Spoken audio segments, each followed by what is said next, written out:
துலாம் ராசி அன்பர்களுக்கு வரக்கூடிய இந்த 30 நாட்கள் அவர்களினுடைய ராசியில புதன் பகவான் சஞ்சாரம் செய்ய போறார். அடுத்து பாத்தீங்கன்னா ராசிக்கு 2ஆம் இடத்துல சஞ்சாரம் செய்ய போறார். இந்த துலாம் ராசி அன்பர்களுக்கு உங்களுடைய பாக்யாதிபதி அந்த புதன் பகவான் இவர் உங்களுடைய ராசியின் மீதும் உங்களுடைய ராசிக்கு 2ஆம் இடத்துலயும் சஞ்சாரம் செய்யறதுனால இந்த காலகட்டம் உங்களுக்கு கிடைக்க வேண்டிய சில நன்மைகள் வந்தடையக்கூடிய ஒரு நேரமாக தான் இந்த துலாம் ராசி அன்பர்களுக்கு இருக்கும். இந்த துலாம் ராசி அன்பர்கள் பொதுவாகவே பாத்தீங்கன்னா ஒரு நீதி நேர்மை நியாயத்தோடு இருக்கக்கூடிய ஒரு அன்பர்களாக இருப்பாங்க.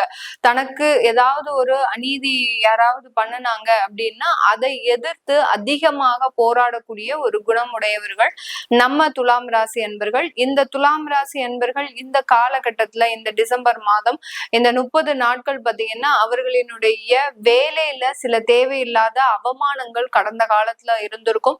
அதை போக்குறதுக்கு உண்டான சில முயற்சிகளை எடுக்கிறதுக்கு உண்டான ஒரு தருணமாக இருக்கும். உங்களுடைய ராசி அதிபதி 2 மற்றும் 3ஆம் இடங்கள்ல சஞ்சாரம் செய்யறதுனால இந்த மாதிரியான சில முயற்சிகளை உங்களுக்கு ஏற்பட்ட அவமானங்களை விளக்குவதற்காக சில முயற்சிகளை எடுக்கக்கூடிய ஒரு தருணமாக தான் இந்த துலாம் ராசி என்பர்களுக்கு இருக்கும்.